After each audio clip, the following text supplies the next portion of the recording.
Welcome to Retirement Revealed. I'm your host, Jeremy Keil, and we're here to turn your retirement savings into retirement income. And today we're talking with Hannah Magrum about special needs planning. I got to meet Hannah through a mutual friend, and I quickly realized that Hannah knew so much more about so many topics that I wasn't even familiar with. So I decided we got to get her on the show. This is Retirement Revealed, where Jeremy Keil and his guests guide you towards making smarter retirement, investment, and tax planning decisions. Hannah, welcome to the show.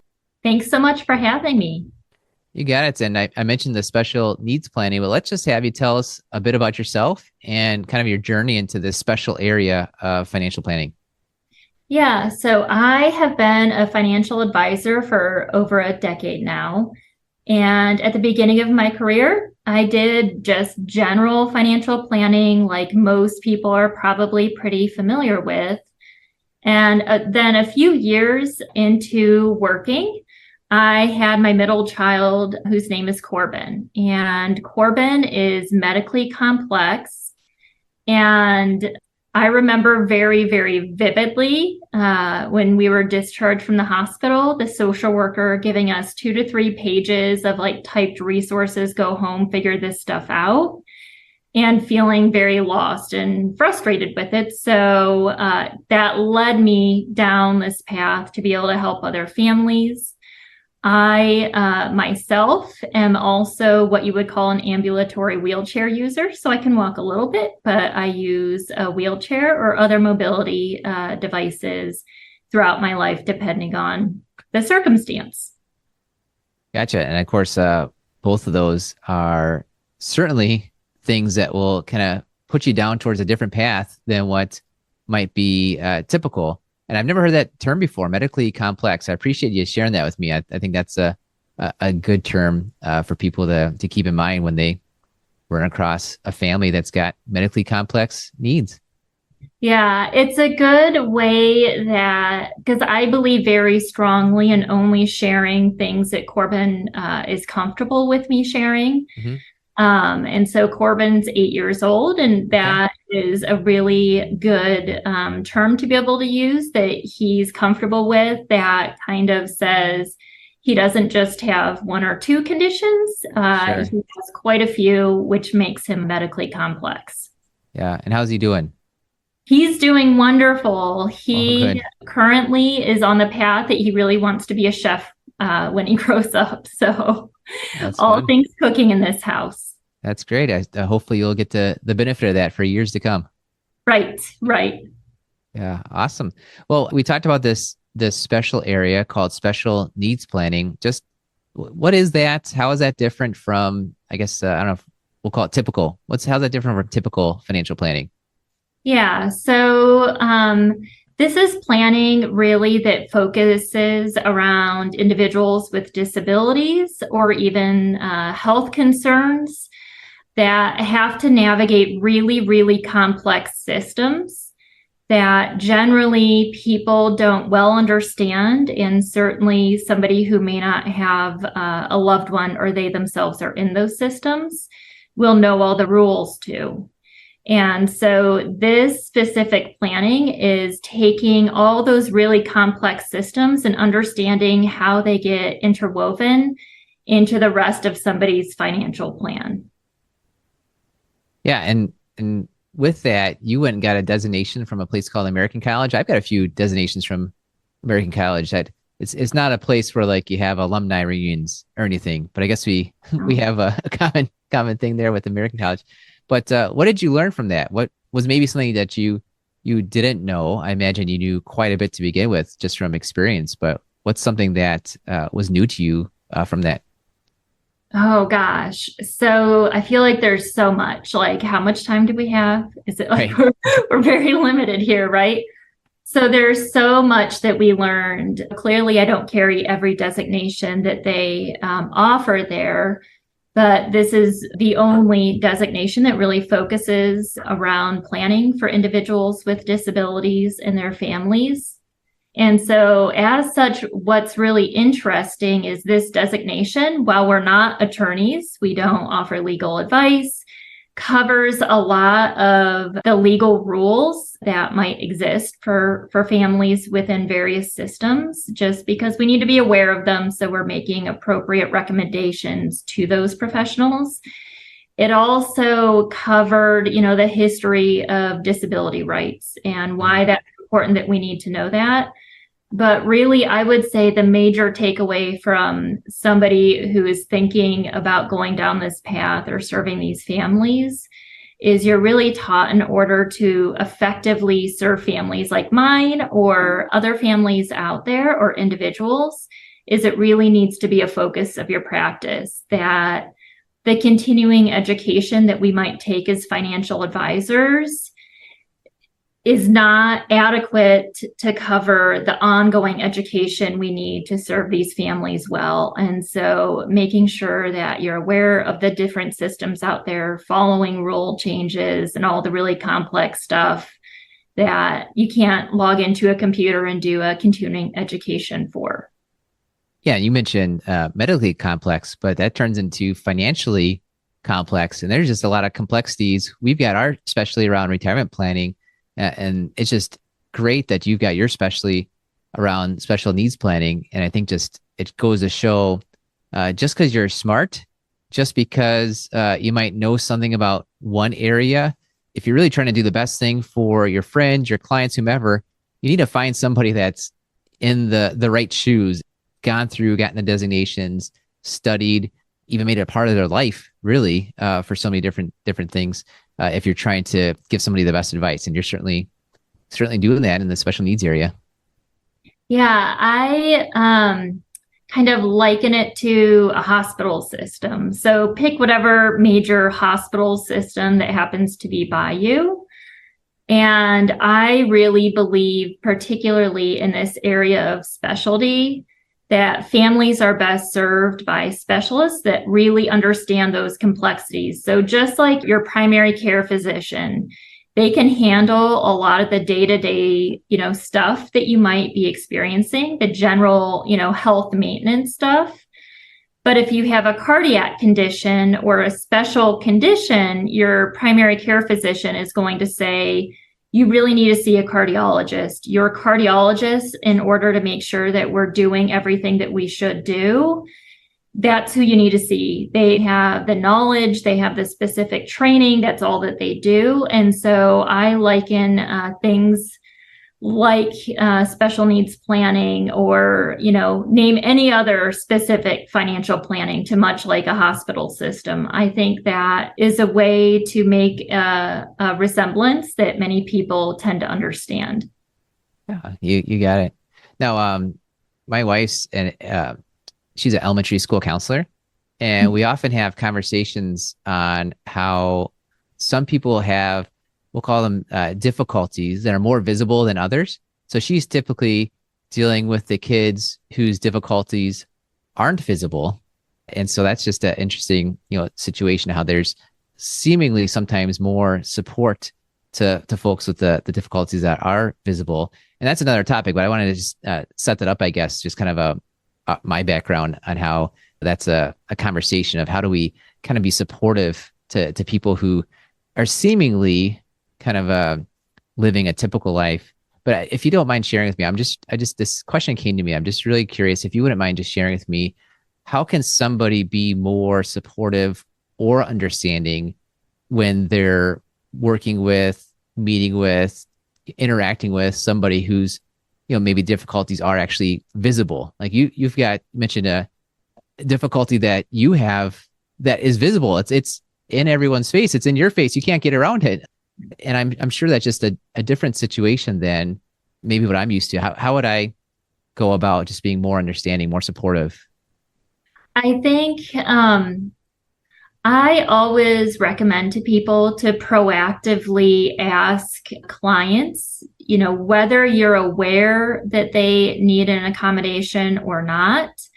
I think at the very least, if you're meeting with somebody, just asking, is there anything that our office can do, our practice can do, as far as what would be an accommodation, to make sure that you're able to fully participate in the extent that you can within these meetings, or that we can serve you effectively in whatever capacity that we are able to do. And I think I always say, it's interesting, Corbin, if he came in, you might not notice that he's got anything that's really different. There might be subtle things.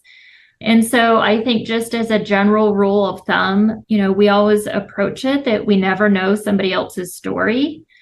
And so I think if you're having client meetings or hosting an event at your house, this is huge for somebody like me, is making sure that, particularly if you're aware or if you're not aware of, just, is there anything that we can do to make sure that if you need an accommodation, we can do that for you, whether that's food allergies or whatever that might be.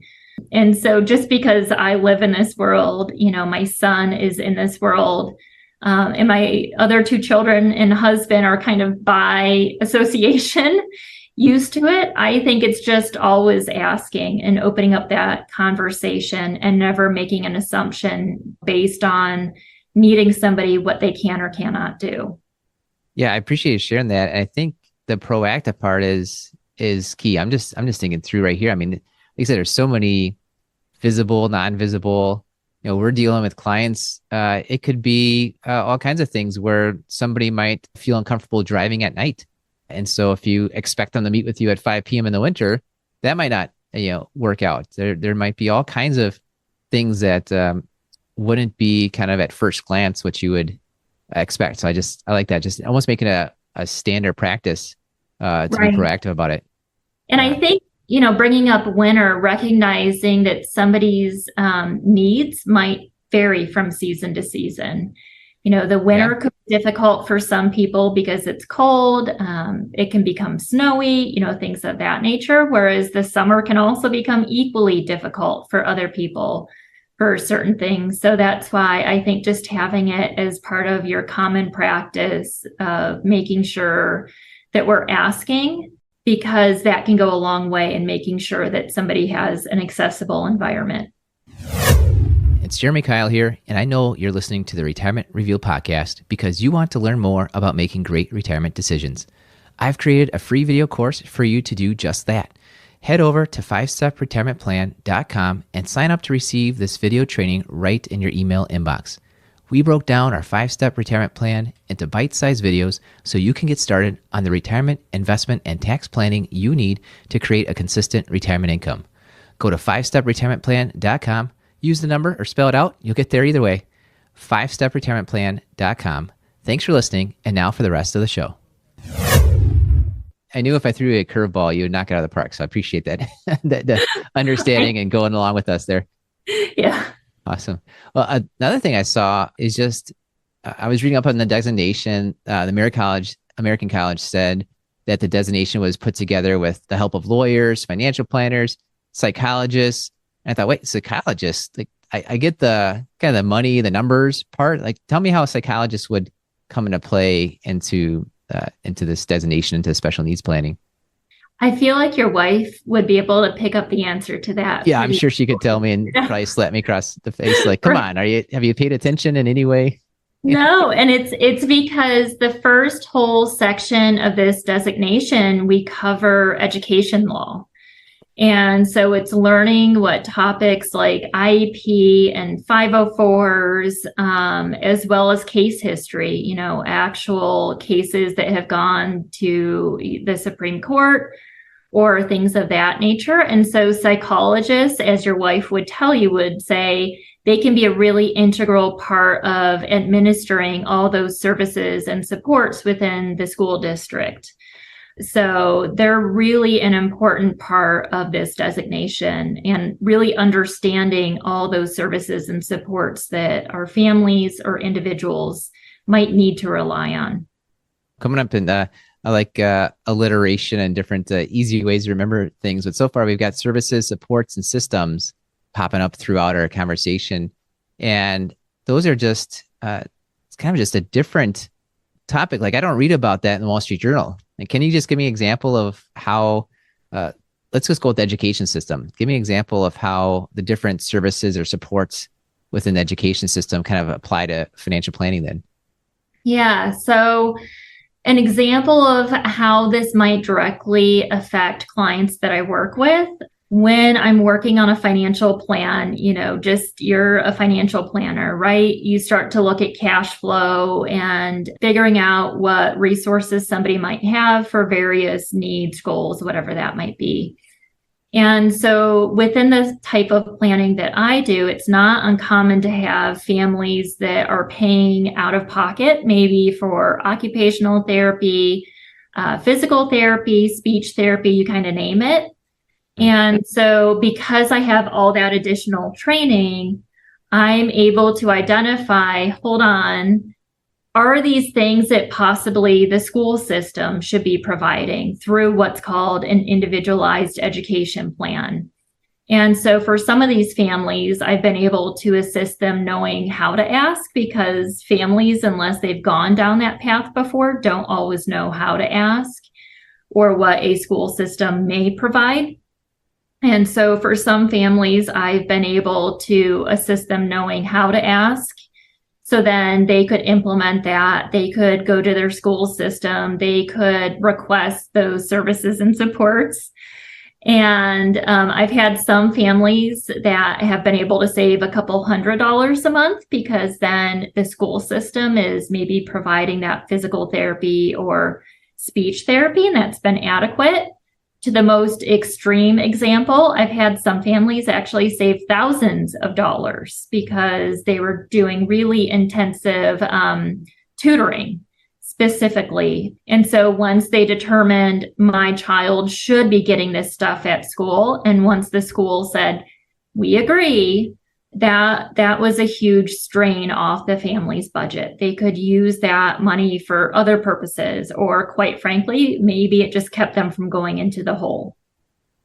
Yeah, and so far these terms, IEP, 504, those things, I'm hearing from my wife all the time. One thing she runs into is that some parents don't want to have a label kind of put on their child, and yet you're saying that having this, I'm going to change that wording to qualification, like having that qualification might get them more services. And that's what she sees of it. You can't, you have all these rules, you have this system that's there. And until maybe the individual or family accepts or the ability for the school to add that name, add that word into the file, like they can't even do that system, because they have to put the resources towards the people that qualify on there. Right. Have you run into that at all? How's that kind of worked out, or how can you kind of guide people through that mindset or thought? Yeah, so I have. So I am somebody that has a disability. So I think the first thing that is important to know is the word disability isn't bad. Sure. Use it, be comfortable with it. I am an individual with a disability. And so I think so often, sometimes people that don't have disabilities can have a lot of hesitancy around using terms that they might deem as sensitive, such as the word disability. Like I said, I always encourage just to use that term. But particularly within an IEP, so that individualized education plan, you have to meet one of the categories of disability to qualify. And that can be really, really tough for some families, because there can be some disagreements on the category. From my experience with helping some of my clients, sometimes what becomes helpful is we kind of talk about each of the categories of disabilities. And I simply ask the family, would this category apply to your child? And the answer is no. And so sometimes that's been helpful for them to then see, oh, I understand why maybe that one was selected. And it's not that every single time the school district picks a category of disability, it's always the right one. You certainly can say that it's not. You can, really try to select a different one that you feel is more appropriate and work with the school on that and go through that system and that process. But that can be tough. That really can. And I talk about particularly kids that may not have a formal diagnosis. that can feel a lot like some families, like a grieving process in a very strange way. Mm-hmm. And that's because this is who your child was. Now there's this diagnosis term, the school's not diagnosing them necessarily, but Right. there's this term. And so for some families, I have found that they go, oh my gosh, I didn't know that this applied to my child. And they start to think about, what does this mean? Mm-hmm. What does this mean for them for 5 years from now? What does it mean for 10 years from now? And so I always remind them that it's just the category that's going to get them those services and supports. It does not define who they are, though. Yeah, and I appreciate talking through that because I feel like the default word is label, but you've mentioned term, word, name, category, qualifications, and these are all things that are designed to make sure that you've got the right system and support in place for that person. And oftentimes it's a parent, even grandparents, that's maybe going through that school system, and they might not have had the opportunity, I'll call it, to do this for some of their other kids or grandkids. So what tips do you have if you're a parent, if you're a grandparent, you're trying to navigate the school system, what should they be looking for? How can they start there? Yeah, so I have 3 critical tips that I give to any family going into one of those meetings who may not be comfortable. One is take somebody with you, and take somebody with you ideally that is comfortable within that system. Whether that's a professional advocate you hire, whether that's another family member or family that has gone through it, take somebody with you. Even if it's just your best friend and they have nothing to have to do with the school system and they don't understand it, I think just having that emotional support can be really, really beneficial. It's another set of ears to hear things, to ask questions.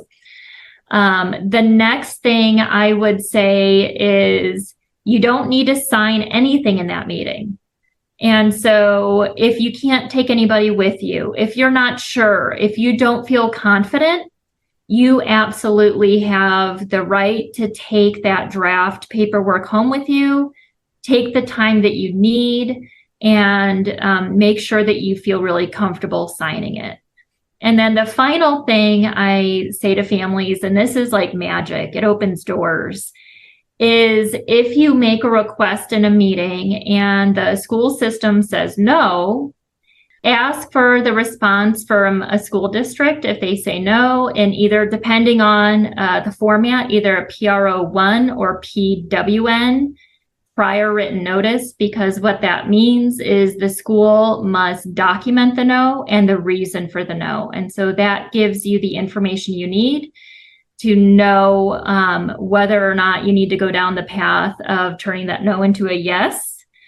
Or for some families, I find when they have that documentation, maybe that's enough for them, and now they know the reason behind it. Yeah, you got it. You might have noticed I was typing that down. I'm writing these down because these are great tips, and I'm going to make sure that they're in our show notes.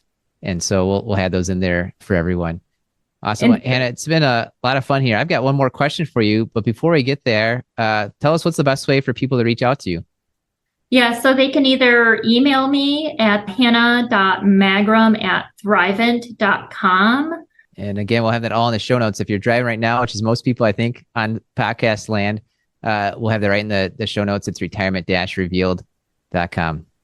Awesome. Well, final question, Hannah. Tell us something about yourself that few people know about. And remember, this podcast is rated clean. So I'm gonna throw her name out there because she was just recognized as I forget the official award she won, but like 100 most influential people or something. I don't remember. But if I could meet any human, and I'm gonna say 2 humans because it's my thing, right? I get to pick one person or 2. I would say I would love to meet Judy Human or Alice Wong. They're both disability rights advocates who are amazing, amazing, amazing for everything that they have done, everything that they have accomplished and continue to accomplish. That's awesome. Well, hopefully next time when we have you on, I say, tell us something about yourself that few people know. You'll say, well, I met these two people. Hopefully that's what happens. Yeah. Thanks, Hannah, for coming on the show. Thank you so much for having me. Yeah, it's been a blast, and we've learned quite a bit about definitely a specialized topic area. So thanks for sharing that. And thank you for listening to the Retirement Reveal podcast. We believe if you know more about your money, you'll feel better about your money, and you will make better money decisions. This was another great episode of the Retirement Revealed podcast. Click on the subscribe button below to automatically get our latest episodes. If you liked our show and want even more, please give us a rating and a review at Apple Podcasts, Spotify, or wherever you listen to your podcasts. We would love to hear from you. Please go to retirement-revealed.com to learn more and send us your questions and feedback. The information covered and posted represents the views and opinions of the guests and does not necessarily represent the views or opinions of Keil Financial Partners, Thrivent, or its affiliates. The guests are not affiliated with or endorsed by Thrivent Advisor Network. Keil Financial Partners does not provide legal accounting or tax advice. Consult your attorney or tax professional. Representatives have general knowledge of the Social Security tenets. For details on your situation, contact the Social Security Administration. Keil Financial Partners is part of the Thrivent Advisor Network, a registered investment advisor. The content has been made available for informational and educational purposes only. The content is not intended to be a substitute for professional investment advice. Always seek the advice of your financial advisor or other qualified financial service provider with any questions you may have with your investment planning.